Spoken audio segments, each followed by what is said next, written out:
in a time before the gods went to war, before the coming of Alaloth. I am about to die. I am about to die. I am about to die. I am about to die. I am about to die. I am about to die. I am about to die. I am about to die. I am about to die.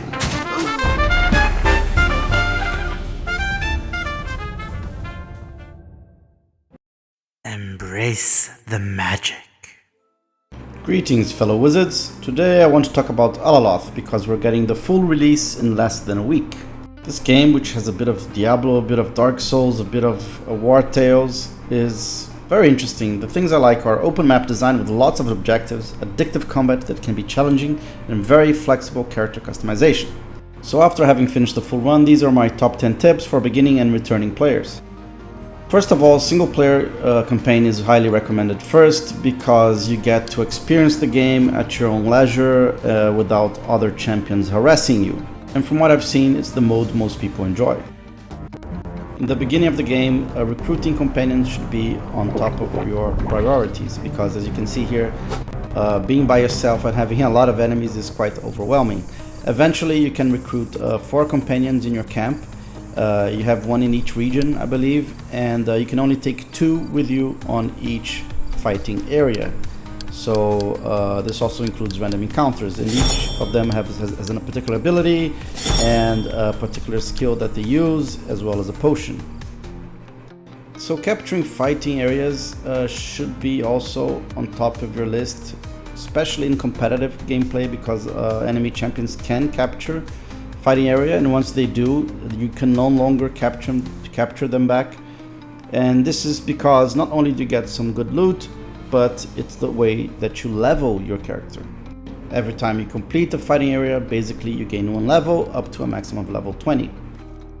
It's also important to note that healing is limited in fighting areas. You can only have up to 4 potions, which can be healing potions or something else. And even though you can invest in healing skills, they're also limited in the number of uses you can use in the game. Even though I didn't invest in healing skills, that's because I had like 3 summons, so they diverted damage for myself. And but I do recommend buying healing potion recipes early on and bottles so that you can craft healing potions before you enter a fighting area.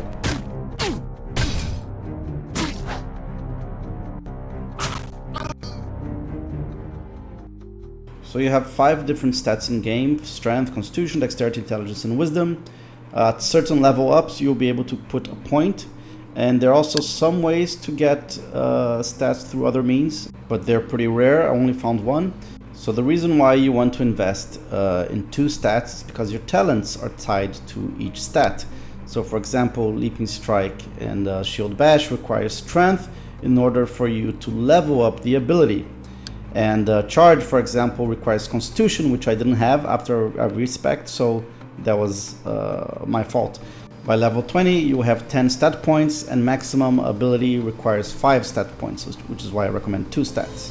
If you mess up or want to change your character, respecing is quite easy. You just need to find a place that has this holy symbol, which is basically where you can use a chaos orb to respec your champion.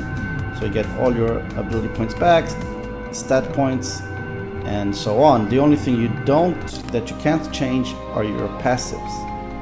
So yeah, you'll be able to train 2 passives in the game that are permanent passive bonuses, and these are determined by the type of skill usage that you're using. So here I have Mystic Warrior's Apex, which allows me to convert physical damage to magical damage, and also have the Warlock Healing. And the way to learn passives is finding the Grandmaster that teaches that passive. And if you have seen them already, they will show up in your codex. So for example, this Grandmaster I found in Goldport. You usually find them in capitals, near throne rooms, and some other places. There are some nice summon skills in the game, and I would suggest not neglecting them because they're very good for diverting attention and putting some damage in. I particularly like the big hellspawn or whatever it's called from a Way of the Arcane. It's very tanky and it does some range damage as well, some AoE. And as you can see here, you're able to freely attack the mini boss just because you have so many summons tanking it. Soon you're gonna realize that time of day matters. As you can see, some quests can only be activated during the day or during the night, and this is usually shown by the sun or the moon icon on top of the location. But something that I wasn't aware of is that time of the month matters as well. For example, the lunar cycle or when the full moon appears can be very important for the final bit of the game. I'll leave that as a tip. But there's also mention of festivals and other kind of things that happens at certain points in time, which I wasn't able to figure out exactly when. But just keep that in mind. And also in competitive, it's more important as well, obviously. Lastly, I want to talk about focus management. Focus is basically stamina in this game, and it's the part that kind of reminds people of why it's a bit of a Souls-like. And the reason why it's important because a lot of things cost stamina. Running costs stamina, attacking, dodging, and using your skills. So every time you're out of stamina, as I am here, you're gonna have to basically just walk until you recover. And this can put you in a dangerous position. So this was after I made my respec. I was using tank armor and a heavy shield, and also a weapon that costs more focus. And as you can tell here, I wasn't too happy with my focus regeneration. So I would probably have built this character differently, but I was only trying a different spec. I just wanted to see what it was like to be like this shield tank. And but this is something you have to watch out.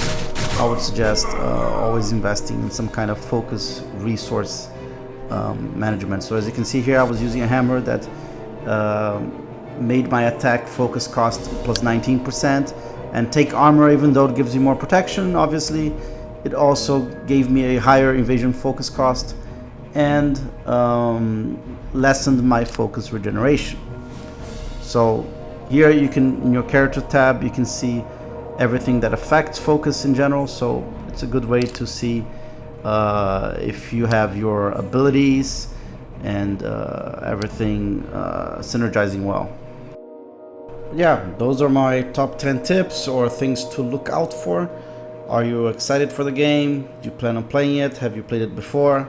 Let me know in the comments, and have a good weekend. Thank you for watching, fellow wizard, and may magic be with you.